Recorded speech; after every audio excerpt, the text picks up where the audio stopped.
नींद पर कंट्रोल। अच्छा, नींद पर क्या करना है? कंट्रोल। कम सोइए, समझ गया। ज्यादा मत सोइए।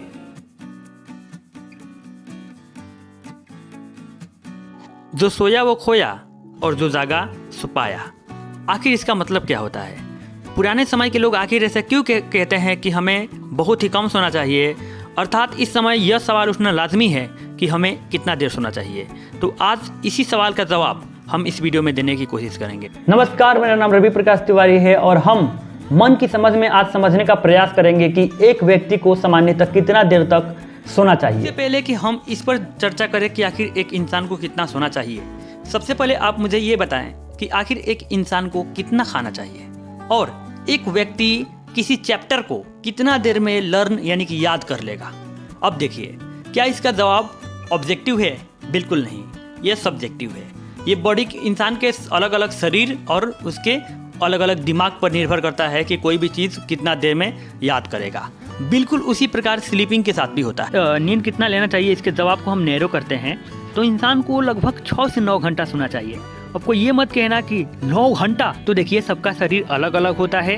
किसी किसी को 9 घंटा सोने के बाद ही वो पूरा तरह से फ्रेश महसूस कर पाता है, तो उसको 9 घंटा ही सोना चाहिए, कंप्रोमाइज़ नहीं करना चाहिए।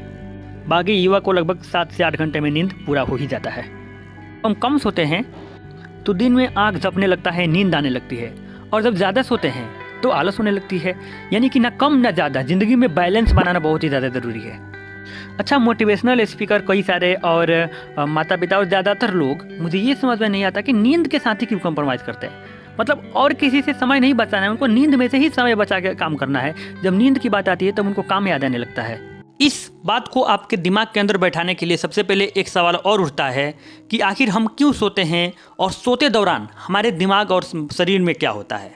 तो देखिए, जिस प्रकार से आप कोई वीडियो या फिर म्यूज़िक एडिट कर लेते हैं, उसको एडिट करने के बाद जब उसको सेव कर पर क्लिक करते हैं तो सेव यानी कि स्टोर होने में, आपके मेमोरी में आने में समय लगता है। जैसे कि कोई फिल्म डाउनलोड करते हैं तो डाउनलोडिंग में जो कुछ समय लेता है, तो ऐसे परिस्थिति में जब आप सोते हैं कुछ सीख कर, तो जो चीज़ आप सीखे होते हैं वो आपके माइंड में, आपके मेमोरी में सेव हो रहा होता है। किसके दौरान? आपके नींद के दौरान। अब चलिए मैं ये बताता हूँ कि पुराने ज़माने के लोग जो सोया वो खोया और जो जागा सो पाया ऐसा क्यों बोलते हैं।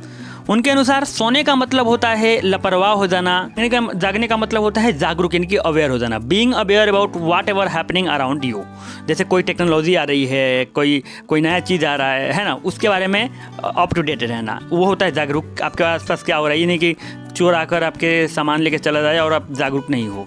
सोने का मतलब लापरवाह। अब आपको ये बताता हूँ कि देखिए, टाइमिंग डजंट मैटर कि आप कितना देर सोते हो, बल्कि ये मैटर करता है कि क्वालिटी स्लीप लेते हो कि नहीं। क्वालिटी स्लीप का मतलब होता है ऐसा स्लीप जो सोकर उठो तो एकदम फ्रेश फील करो। कभी कभी क्या होता है कि हम 9-10 घंटा सोते हैं फिर भी हम फ्रेश महसूस नहीं करते हैं। ऐसा क्यों होता है? क्योंकि हमारे दिमाग में कुछ ना कुछ रात भर विचार चलते रहते हैं, इसलिए हम सपना देखते रहते हैं। तो अगर ड्रीम यानी कि सपना देखते हैं तो हमारा क्वालिटी स्लीप नहीं हो पाता है। इसीलिए आपको क्वालिटी स्लीप पर ध्यान देना चाहिए, न कि क्वांटिटी पर। Thank you.